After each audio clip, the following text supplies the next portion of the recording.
Hey, what's up, everybody? Welcome to Pop Culture Philosophers. I'm your host, Rockin Robbie Billups, and today it's Friday. That means it's time for the Amy, Rex, and Robbie show. We're going to be talking about the announcement of the Fantastic Four cast, and if this is enough to generate excitement to bring back the levels of enthusiasm we used to have for the MCU. Speaking of levels of enthusiasm, Amy is filled with enthusiasm, and the exact opposite of enthusiasm, which is just dread for every day of life, is personified by Rex. So there is Amy and Rex. What is up, everybody? How y'all doing? It'll never be enough. Your introductions get better every week. I can't. Yeah, I will say it every time. Yeah, I'm sure you think so. What's going on, Robbie? What's up? How y'all doing? Y'all have a good week? It's been a week. I agree with her. It's been a week. I agree with y'all. It's been a week. So there you go. All right. So we want you involved in the conversation because we're talking about the Fantastic Four, and we got the Fantastic Four here. We got me, we got Amy, we got Rex, and we got you. So we want you to be a part of the conversation. So first up, we got the Fantastic Four casting news. We already knew about Pedro Pascal playing Mr. Fantastic. We'd already heard in fact, every single person cast here, we kind of knew about this weeks and weeks ago because there were rumors coming through and they're like, oh no, it's not true. It's not true. But we got Vanessa Kirby as Susan Storm. We've got Joseph Quinn, who most people will remember as Eddie from Stranger Things season 4. We got him as Human Torch. And then we've got, he's from The Bear. Never seen that show. Not familiar with this guy. Ibn Moss-Bachrach. First of all, that's a cool name. So there you go. But that's the cast. What do y'all think? Amy, why don't you kick us off? Again, like you said, we've heard all these names for a while now. So even if it's not the biggest surprise, it's nice to have it officially confirmed. And I like how they did it. It's like they did a small social media announcement. They didn't go big like a Comic Con or something, and everyone would be like, yeah, we know already. This was just a nice settle. Yes, we're confirming it. This is our Fantastic Four. Movie comes out next year. See you then. And yeah, it's a great cast. And Road Collecting pointed out, yes, it's a great cast. We just got to make sure it's a great story, great script. That's what we got. That's what we got to wait to see. Well, one thing to not do then is to hire the writers of Morbius and Madam Web, because apparently they do not have a track record that's very good. So don't hire them, right? What do you think about the individual choices? Do you have any thoughts on that, Amy, on any of these performances or performers? My only thing with Pedro Pascal was when they first announced his name, is it just too much Pedro and everything? That was my only concern. I know he's a great actor. I know he can pull it off. Is it just, again, he's part of Star Wars. He's a part of Game of Thrones. He's just part of so many things. It's just hopefully we don't get too sick of him. But it sounds like people aren't too sick of him yet, and I'm happy to hear that.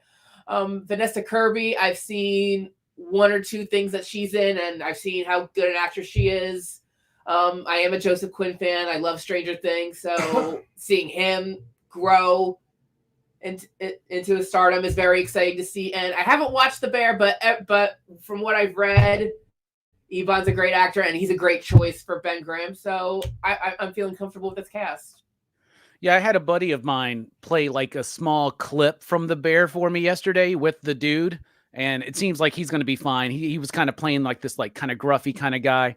I think the cast is fine. I think it's great. And I saw somebody, I don't remember who it was. It may have been Land Pitts. I'm not sure. But somebody was like, when I see this image, and we're talking about that image that they showed, right? Basically an artistic interpretation of them as the Fantastic Four. He was like, I look at this image and I see the Human Torch, I see Invisible Woman, I see the Thing, and I see Pedro Pascal. That's one thing is Pedro, I can't think now. I haven't seen everything he's in, right? But I wouldn't have picked him for Mr. Fantastic for Reed Richards, but I do think he can pull it off because I think he's a very talented actor. So I'm personally really pleased with this cast. I like Vanessa Kirby. She's been in the Mission Impossible movies and little roles here and there, right? And so I'm Joseph Quinn. I think that's fine too. So I think it's going to be good. Isn't that dude 30 something though? He looks so young. I don't know, but I think it's going to be cool. What do you out there in the chat think? What about you, Rex? You got any opinions, or are you just ready for the overreacting with how much stuff he's in? I'll be honest. Pedro Pascal, I know, of course.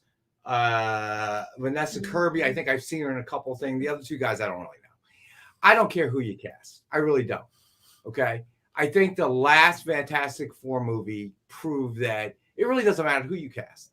If you cannot back this up and you've gotten it wrong every single time, just about, every single time, this to me is, you're trying to build up, you're trying to ride the Pedro Pascal horse. I get it. His name's going to sell right now. So throw it out there. Vanessa Kirby, she looks the role of Sue Storm. The guy who's going to play the Thing, he's going to be a big orange rock anyway. So, and Johnny Storm's going to be in flames. Look, you look at the last one. Look at the powerhouses they had in that one. Michael B. Jordan, Miles Teller. And the movie still sucked to high heaven, okay? So what that proves to us is that you can cast it with anybody you want. But that hasn't been the problem. The problem is your screenplay sucks. The director you've chosen in both those versions suck. The Roger Corman one, at least, is probably the best out of that group. I hate to say it. You know why? Because they never meant to release that movie. They were just trying to hold on to a license to the IP. So they just slapped something together. Okay, they were probably laughing at that movie after they were done as much as anybody else. But the second time around, the first one was okay, but it obviously went steadily downhill after that. And we've talked about it before. What was wrong with that movie? Dr. Doom didn't seem like Doom. So, and in that movie, you had Chris Evans. So it really doesn't matter who you cast. The problem has always been the same problem, I think, with this franchise. So to me, it was like, okay, PR spin. Okay, we got Pedro Pascal. Here's the final, Fantastic Four. And, we've cast them. And they're going to do something no other Fantastic Four movie has ever been able to do before. What? Actually, it'd be a good movie? But to me, it's just who you cast has no relevance right now because it hasn't worked in the past. It's not going to work again. Okay. Unless you fix how you approach it. What the fix is, I don't know. I really don't. One thing that has happened is a lot of this week, the MCU's gotten a lot of positive traction between the release of the Deadpool trailer at Super Bowl and then this announcement on Valentine's Day. And it's been shared and people are talking about it. And, I talked about this already years ago. I was like, you just wait. Because when the MCU starts getting ready to do Fantastic Four, everybody's going to be Fantastic Four fans all of a sudden. And I'm like, where you guys been? Where y'all been for like the last 40 something years, right? But I'm excited. The Fantastic Four is my favorite comic book superhero thing out there. It's the biggest part of my comic book collection. It's the most complete run that I have of a big, long run. I absolutely love and adore the Fantastic Four. And I've never really had a Fantastic Four movie that fulfilled everything I loved about the Fantastic Four in a movie. There are elements I like in all of those movies, but I don't like either of those movies, any of them just as a whole. So I like seeing the shine being put on my Fantastic Four, on the FF. I like seeing people kind of getting excited about it. Pedro Pascal, I think, brings some level of excitement to it. The other performances, I like that they're not the biggest names, right? But they are known, right? And they're known in this community. Like a lot of us have watched Mission Impossible, so we're slightly familiar with Vanessa Kirby. A lot of us in this industry, in this community, watch Stranger Things, and Eddie was a standout character in the last season of Stranger Things. So I think that he's going to be perfectly fine as the Human Torch. And I'm hearing lots of good stuff about Iban from The Bear, from his performance there, what he could bring to the character of Ben Grimm, which will, of course, mostly be voice work, but we will also get to see him. I think, I don't know. But when I look at the image, it looks very retro to me, right? It looks very like 1960s, 1950s. And a lot of people have been thinking, like, should they do the Fantastic Four as a period piece set in like the time that they first, because the Fantastic Four fits so well in the 60s outside of every other decade. We're talking about exploration and the space race and cosmic rays and the celebrity of it, right? And it fits so well. Like, I remember talking to people and being like, yo, think about doing a superhero movie set in the 60s by way of like Beatles' Hard Day's Night. like open up with like the Fantastic Four just trying to get home and they're rushed by mobs of fans. Think of them like the Beatles, right? Because that's kind of like what they were portrayed like. It's hard to do that today. So there's an element of it that makes me think, is this like a period piece? It seems very retro. Of course, I also think there's the idea where they could be from the 60s, go into the negative zone, have an adventure for 5 years, come back in 50 years has passed here. Something like that. So Amy, did you get any of those kind of vibes from the image? And what did you think about the costumes? The costumes looked interesting. I did. And everyone's thinking, maybe that's a smart idea to kind of essentially did what they did with the first Captain America movie, mainly have it as the period piece, because first Captain America was mostly in the 40s, and then he didn't come to the present day until the very end, and that's a similar thing they could do with this Fantastic Four. And some people are guessing like maybe they're on a whole nother Earth that's still in the 60s, or maybe they're a part of the universe with X-Men, so that's an interesting thing to learn. Yeah, is it our main universe just in the past, or is it another universe in the past? And who knows what shakes out at the end of Who knows what shakes out at the end of Deadpool 3, right? Like honestly, who the heck knows? We don't even know. So, Rex, did you got any thoughts on the look or vibe of it? Do you get that retro feel? I think that it would be a interesting move to do that. I think we've talked about that before. That would certainly be better than anything else that they've tried, right? But again, I think we're all kind of falling in the trap. Now, you talk about the MCU getting a push this week. Well, I guess I look at it a different way. It's been sliding so badly that there isn't a movie that they could put out this last year that we had a positive thing to really say about. So now all they've done is they stopped the slide backwards and they're at a halt. So that's an improvement, but I wouldn't say it's turning anything around. Deadpool's an anomaly. Deadpool never really fit into the MCU, right? We all know that. So it's really an anomaly. It's a comedy, action kind of, in that the cast really makes a role. Now you're bringing Wolverine into it, and that obviously is, I agree with somebody said that's going to put people in the seats. But where do you go beyond that? See, so I see that as a kind of a close. I think individually it's going to do really well. How is it going to save the MCU? No. Okay, they've got an in my opinion, an existential problem that they haven't really tried to fix. Okay, and FF isn't a bad place to start, but I think the negative is that it has such a poor history. There's a lot of expectation when that movie comes out. So, and again, the casting, I think this is a PR stunt put out by Marvel, okay, trying to generate interest, because nothing you've said about this new cast is any different than what they did before. Michael B. Jordan was a relative unknown. He really didn't hit the map until Black Panther, Creed, okay? But we knew he was a good actor, okay? Miles Teller, obviously, with Top Gun and everything else, okay? Kate Mara. I always thought she was the so-so actress, okay? Look, when your family owns the New York Giants, you can do whatever you want. I don't even remember who played the Thing. He made such a small impression on me. I don't even remember who the character was. Yeah, some kid, right? I don't remember who he was either. Yeah, so in the end, great casting, poor story. You look at the second go around. Okay, you had a strong cast like Chicklets was, he was from the commish, right? Ian, what's his last name? We've seen him like in movies and stuff. And then Sue Storm was Jessica Alba. Jessica Alba. So they were more established kind of. And then Chris Evans, obviously the only real new guy, but obviously very well cast, went on to become Captain America.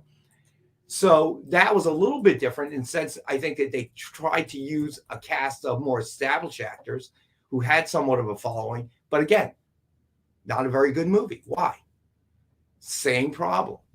Okay, so let's hope that they see this, and I think that going back to the 60s, or what you're saying, trapped, and then coming back, in today's time, being from 60s, that's a very interesting twist to me. I think that could be interesting, but let's see if they do it. Yeah, they could also just be like Amy was saying, like from another reality where it's like this retro futuristic, right? Oh, Like God.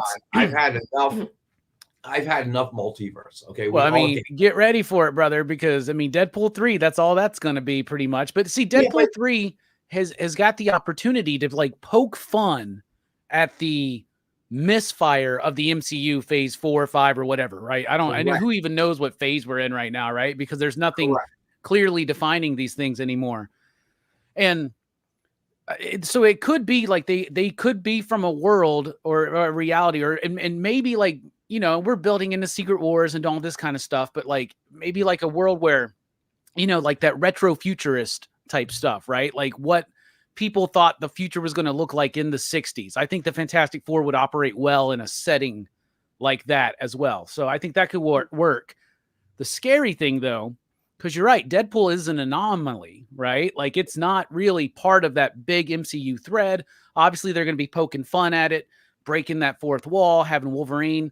And from what I've been hearing, basically Deadpool 3 is a big send-off of all the Fox stuff, right? Like all the Fox X-Men movies, the Fox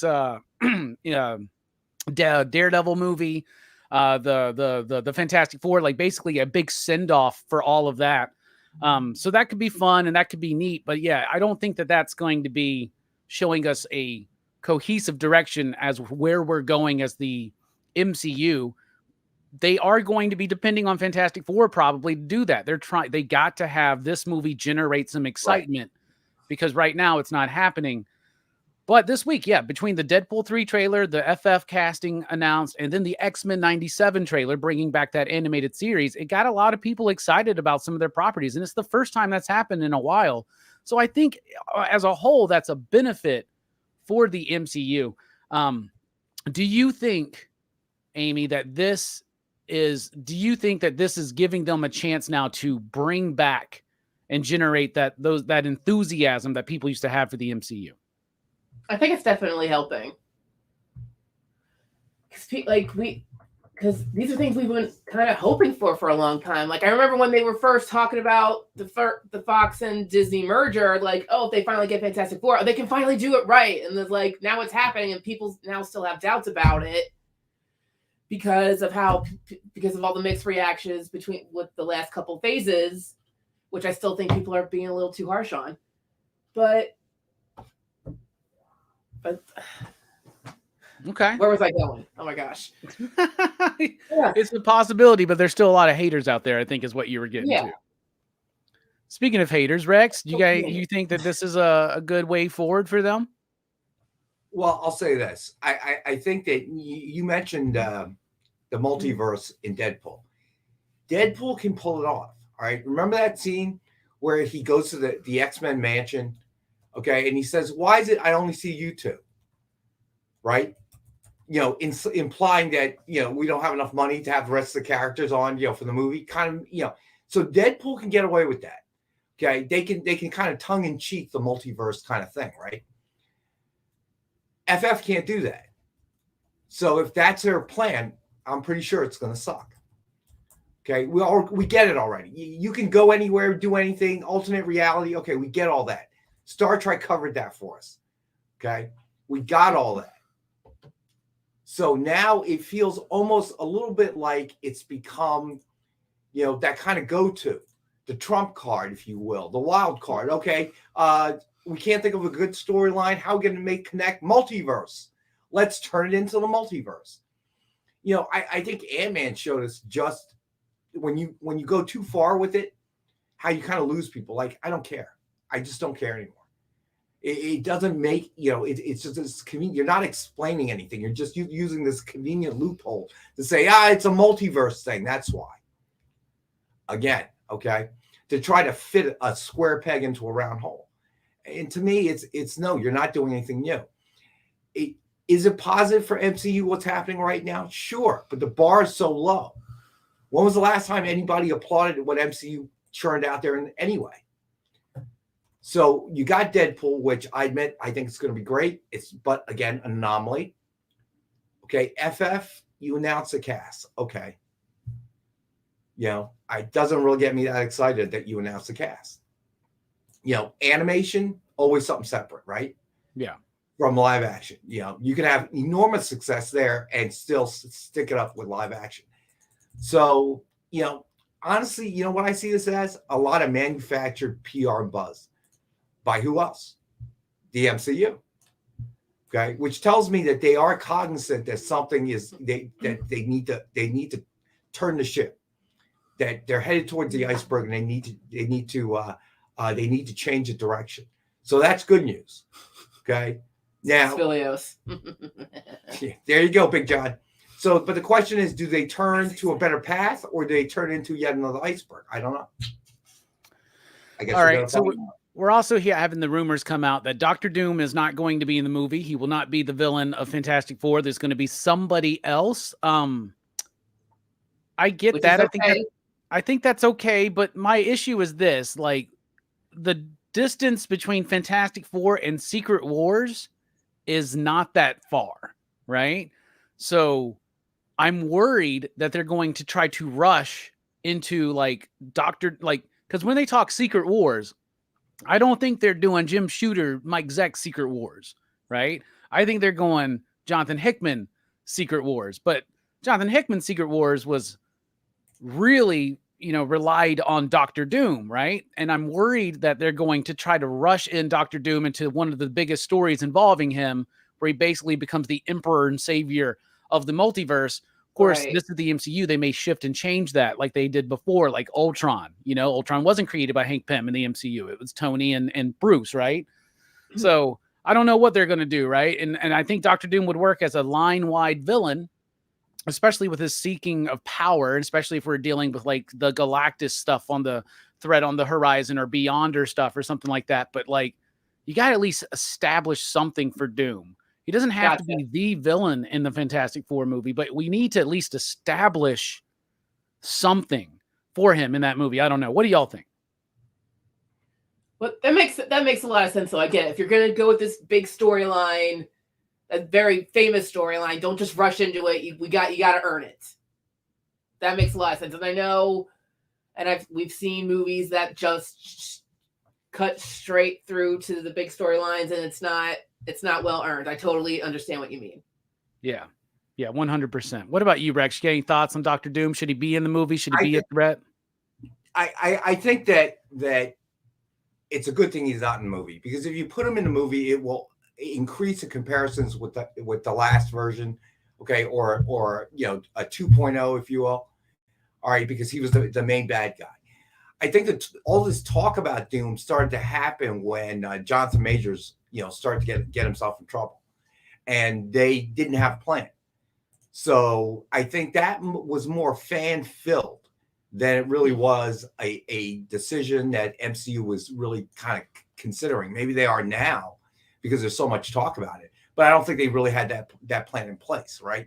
Their plan was they were going to go with Kang, and it looked like a good plan, right? And you involved them in everything that you could find. And Jonathan Majors is a tremendous actor, and then they get a curveball, right? A massive curveball. So they are preemptive, which I agree with, okay, as opposed to Ezra Miller to let's just string it along and hope to bury all this, okay? They dealt with it. They told him he's out, and they got to move in a new direction. I don't genuinely think they have that direction set yet. Yeah, Mole Man seems like it would work for me too, Spilio. I think because obviously he was the Fantastic Four's first villain, and you can build into it. So I see what you're saying there. I'm worried that there's not enough time, like if they're like between that and Secret Wars, but maybe they need to shift their plans a little bit, because I'll tell you this, the Avengers as a franchise right now is dead in the water. Like, you're not getting anybody excited about any Avengers related products, because who are the Avengers in the MCU right now? Like, if you look at the end of everything, like we don't really have like a good core Avengers team. So you're gonna have to really build into some stuff to like get us excited about it. And I don't know if Thunderbolts is gonna do it. So I really think that Marvel is relying. I mean, Fantastic Four is gonna be a make or break movie for them, just like at DC, Superman's gonna be a make or break movie for them. And so what we have right now is a nice year off for the most part between from Marvel and DC movies, right? Even though we got Deadpool, like you were saying, Rex, that's kind of an anomaly. It's a little bit of an outlier, right? But it's going to be fun, and that could be cool. But as far as getting these major stories moving forward again for DC and Marvel, they're relying on Fantastic Four and Superman, which for Fantastic Four, it's never been a property that worked. Superman is a property that hasn't worked in over 30 years on a whole. You know what I'm saying? I like Man of Steel. I like Superman Returns. But as a whole, none of those Superman movies since Superman 2 have done what they wanted them to do. Mm-hmm. That's kind of a scary proposition. What do you think, Amy? Do you think they'll be able to figure it out this time, how to make Superman and Fantastic Four exciting to the movie-going audience? I'm going to keep my optimism up and say yes. I mean, hey, we got James Gunn behind Superman, who knows how to write comic book characters. And we're starting fresh with Fantastic Four. And guys, it is possible to make a good Fantastic Four movie. Look at The Incredibles. Just saying. That is the best Fantastic Four movie. Just saying, it's possible. Just make sure the story's right and you know what you're trying to say. I don't know.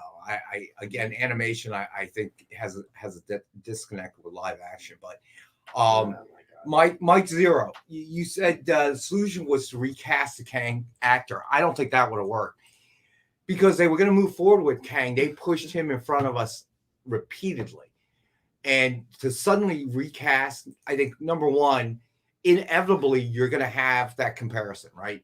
And I don't know who you would have recast him with, but I got to admit, Jonathan Majors was just phenomenal. I've seen a lot of stuff he's in. He has a very kind of flexibility. We saw him in so many different roles in Loki. So I don't think that probably would work, which meant that it would have failed just because of the recast of Kang. So I agree that they probably took the best move. I mean, you got other villains you can choose from, right? Doom is one I think would be a great choice, but now you got to figure out a way to kind of revamp everything. Yeah, figure drawing. I gotta say that that's where I feel like we're at right now. Okay, I finally saw Marvels, and I'm not gonna bash it as bad as some people have. It was cute. I liked the acting. I especially liked Miss Marvel. I really liked the way that she acted. Miss Marvel's the best part of that movie, man. Storyline didn't make much sense. Nothing was ever really finished or explained. Some of the one-liners were just bad. Okay, I walked away. I was like, man, okay, it was worth my time because I'm sitting on my couch and I already paid for the streaming. So I feel like that the bar is so low right now that I'm not seeing any of this. You haven't done anything yet, really. Okay, you've announced that you've announced that we've cast a Fantastic Four. Woohoo! Okay, you're telling us Deadpool's going to be great, but it's really got nothing to do with you guys. At MCU, Deadpool's going to be great because the concept was great. Ryan Reynolds is so fit for that role. It is irreverent. It is R-rated. It is, dealing with the situation. I mean, in a very real way, I wouldn't be surprised if they make fun of the multiverse somehow, right? I'm sure they will. Right. So that I mean, they're like they're in the one scene you can see it in the trailer. They're fighting at the rubble of the 20th Century Fox logo, right? Which is pretty funny. Pretty cool. That's the kind of thing that makes Deadpool successful, right? That's what's always made it kind of stand alone, if you ask me. You didn't really, the X-Men thing was kind of funny, How come I only ever see you two? Right? Good question. It's just, I don't think the success of Deadpool is a measure of what's currently happening in MCU. Okay? They cannot, I don't believe that they justifiably can hang their hats on that and say, well, Deadpool was great. Deadpool was always going to be great, no matter what. Yeah. And I got to give Ryan Reynolds a lot of credit for it. His acting made that character, because that's the kind of actor he is, right? What my bodyguard's wife, or my wife's bodyguard, or whatever, that movie with Sam Jackson and what's her face? Yeah, where like he plays my hitman's wife or something like that. Yeah, dude, that's Deadpool without a mask. Okay, it's just, so that was perfect. Yeah, and he plays that in a lot of his stuff, right? Think about his character in Waiting. Yeah. And in another reality, maybe they made a third Blade movie with him in it, and he would have taken the character of Hannibal King and just made him Wade Wilson. I mean, Ryan Reynolds' whole career has been leading up to making Deadpool, right? And so this is going to be fun. And from Dynamite, Van Wilder, you're right. Yeah, absolutely, absolutely. Yeah, so he's good at that. I used to watch him in this show, Two Guys, a Girl, in a Pizza Place, way back in the day, like maybe like late 90s, early 2000s. It was a sitcom. They eventually changed it just to be called Two Guys and a Girl. But I liked that show a lot. That's when I first found out who Ryan Reynolds was, and kind of just followed his career since then.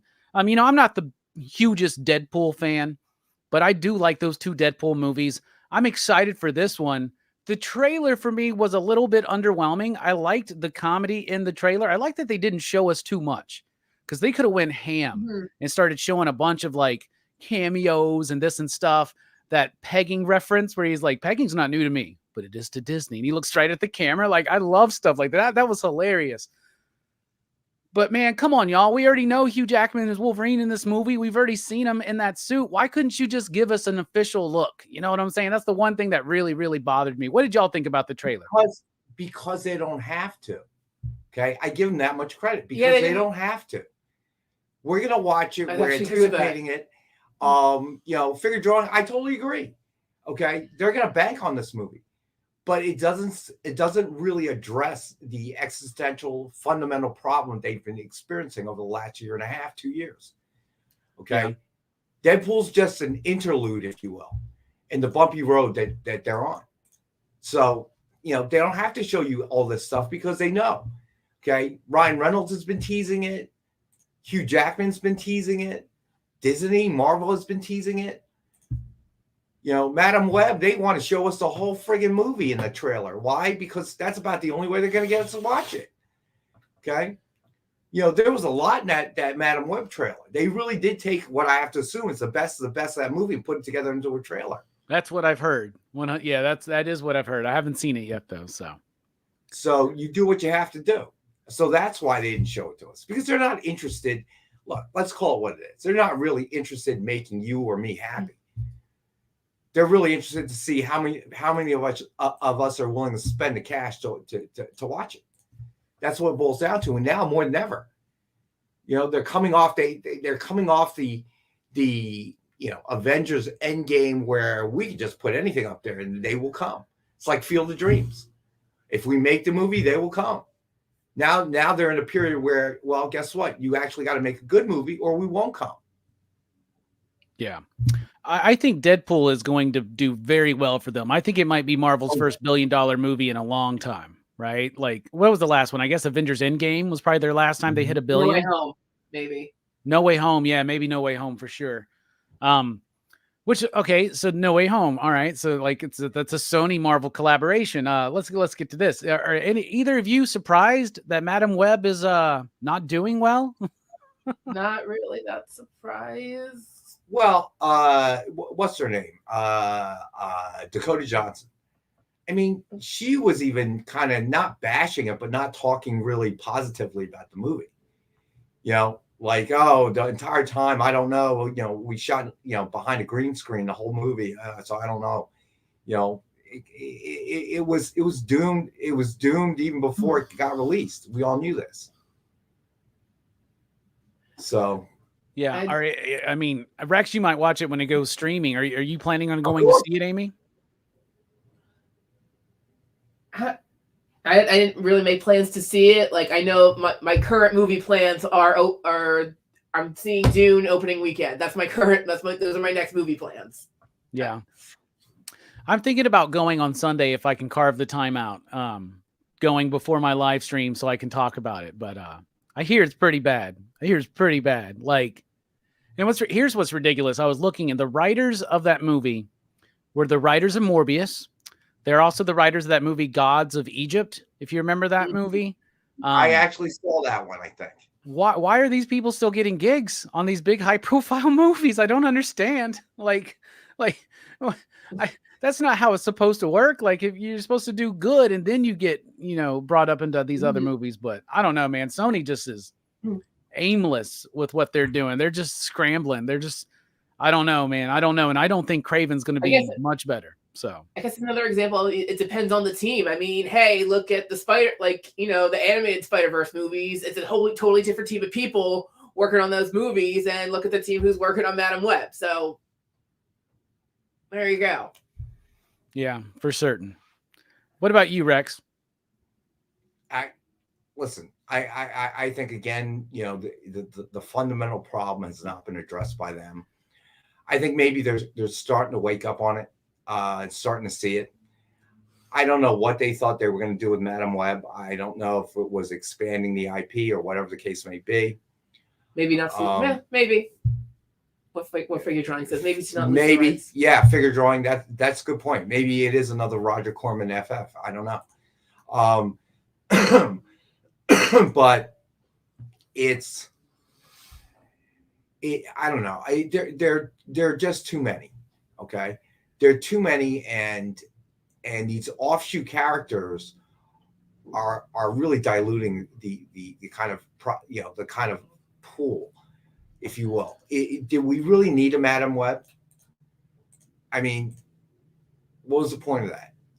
And to me, it just seemed like, okay, we need a superhero movie and we need some big name muscle. Let's get Dakota Johnson. Okay. And, again, it just felt like a movie, a field of dreams kind of scenario. If you make it, they will come. So, Mr. Shamonte, I would agree with that statement. I wouldn't quite put it in that colorful fashion, but, I would agree with the statement that they have been living off the past success. And now they need to start being risky again. It's not even risky. I mean, I think it's just stop being lazy.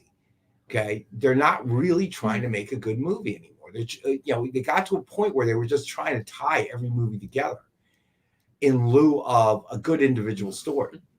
Okay, kind of that old quantity over quality kind of scenario. And then we're going to drop this movie, and this one's going to connect to this one, which is going to connect to this one, which is going to connect to this one, and it's going to make this beautiful universe. But what they failed to realize was that the individual movies that you're latching all together are really bad movies individually. And ultimately, what happens when you put a whole bunch of bad movies together, you got a bad universe, which is what we're experiencing right now. You got holes all over the place that you cannot fix. And not all of it was of their own making. Jonathan Majors, who saw that coming? Right? So yeah, you do have some, but then again, that's the problem when you try to make this huge universe and link it all together, right? Yeah. Well, one of their first problems with Kang, aside from the Jonathan Major stuff, one of their first problems with Kang was your first movie you put him in is Ant-Man and have him get beaten by Ant-Man. Like, is he supposed to be a big threat? Imagine we see Thanos for the first time and Ant-Man beats him up, and he's like, "Oh, I'm going to come back and get my revenge." Like, it wouldn't have been as threatening, right? Well, I have this alternate ending for Quantumania in my head, and I think it would have been such a great way to set Kang up. But that's a conversation for another day. Well, let me say this: I like the way they introduced Thanos. If you remember, right, we got little glimpses of him at the end. Okay, we really didn't get to see Thanos until the character of Thanos was introduced. It seems like they went the entire opposite way. Let's throw little bits of Kang everywhere, okay? And then eventually we're going to make him the big bad guy. Well, the problem with that plan was when Jonathan Majors went sideways, what happened to your plan? Okay? Now all your interconnected plans are messed up. Now you got a big fat mess, right? At least with Ezra Miller, they managed, well, it turned out that way, but I guess maybe they should have taken that example. They were going to use Ezra in everything, right? As a Flash. And guess what happened? it stopped and died right there. But at least it died in his movie. Okay. So that was the key. But Thanos hadn't had his main debut as the master villain, but they kept introducing him everywhere to get us used to that Thanos idea. So I don't know. I'm wary. I'm wary, you know, No Way Home. Yeah, how many times are you going to be able to have all the people that have played Spider-Man in the movies show up in one movie? Well, did you hear the story about the disagreement that Marvel and Sony apparently are having over Spider-Man 4? Is that Sony wants to double down on the Spider-Verse stuff and have Toby and Andrew back and all this stuff, and Marvel's like, no, we need to have a grounded movie just focused on Peter. We don't need to go back to that well, but Sony wants, and it's just Sony's always kind of doing that, right? And like everybody will chase success, you know what I'm saying? But like Sony just does it in such a very, I don't even understand that their strategy with some of these movies. I mean, I get that maybe they got to put some of them out to like keep the rights or whatever, but like, come on, right? That's ridiculous. So I don't know the details of, you know, Marvel and Sony's deal, okay? But I have to imagine that there are probably some related ancillary, you know, points in the contract. So it may be as simple as this, okay? If you do, they may have less rights if you do a Peter-centric movie and not a Spider-Verse movie.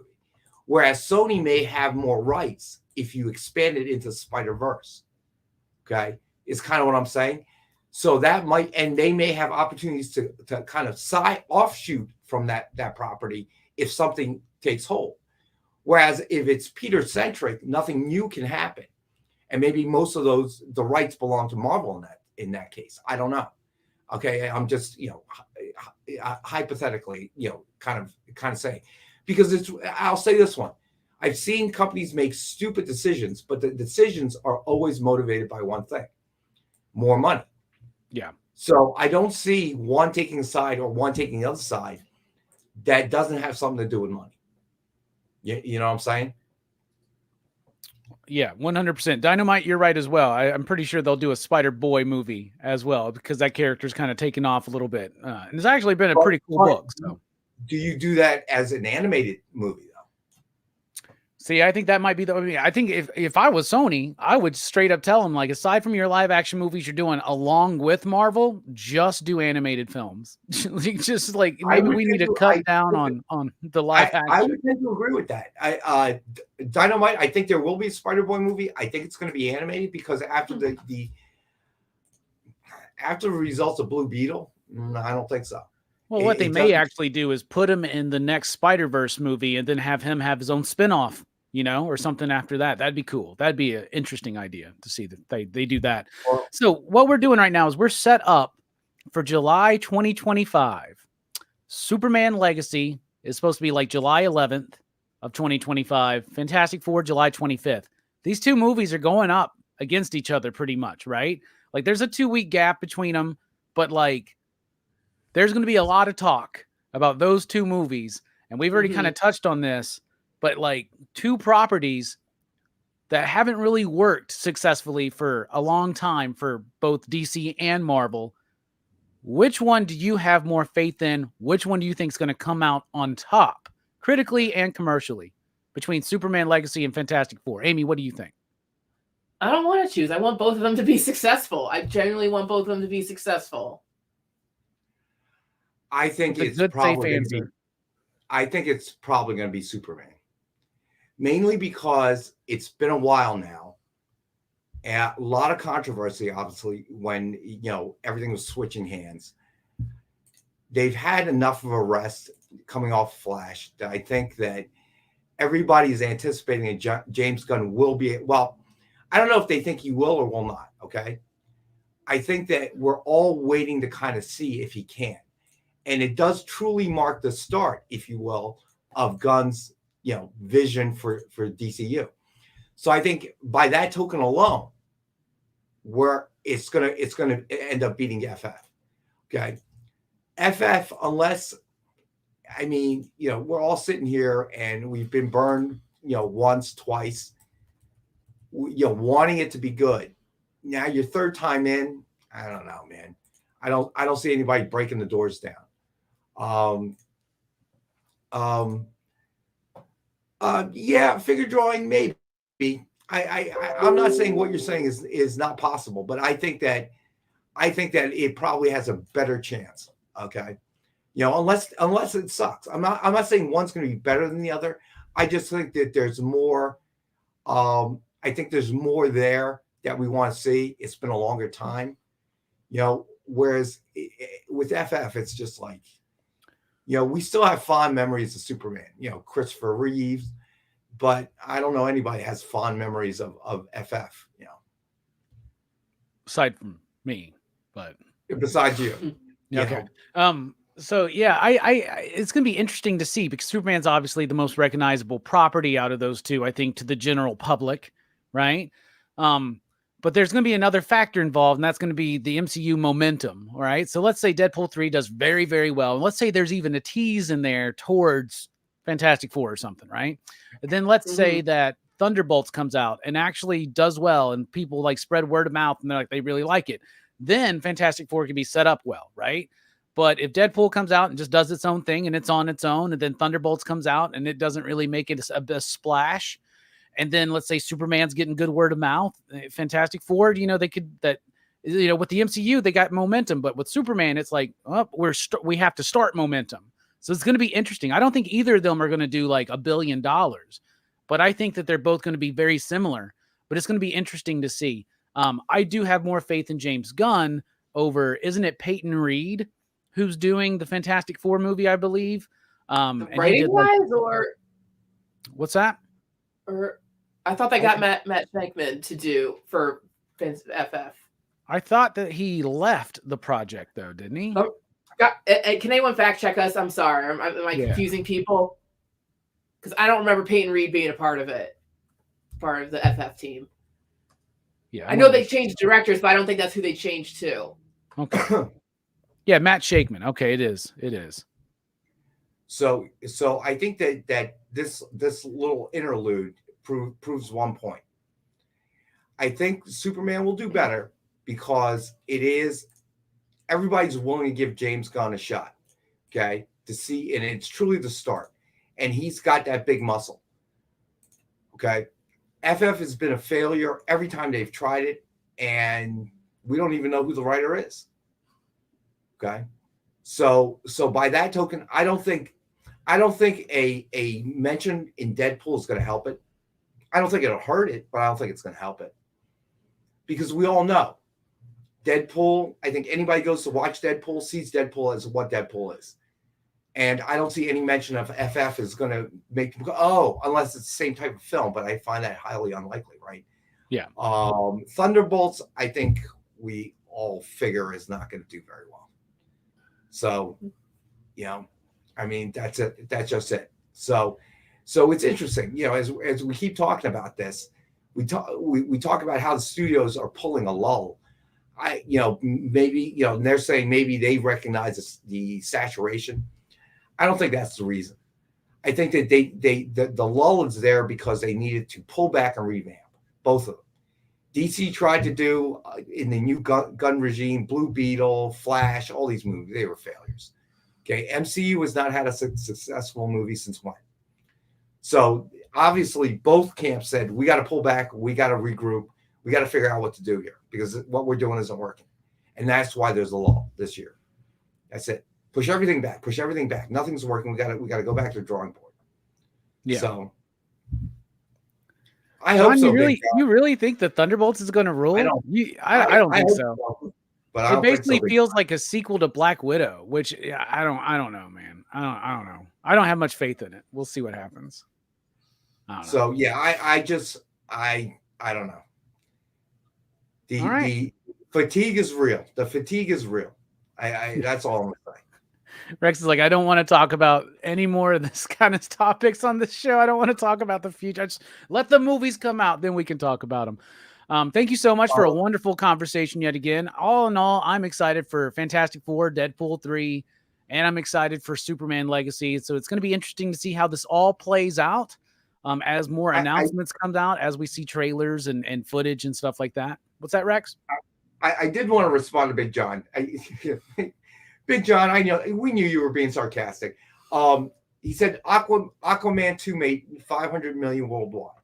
Okay, did it? Yeah. How? It was in theaters for like a week and a half. It might have, but again, how much do they spend to make it? That's always a measure, right?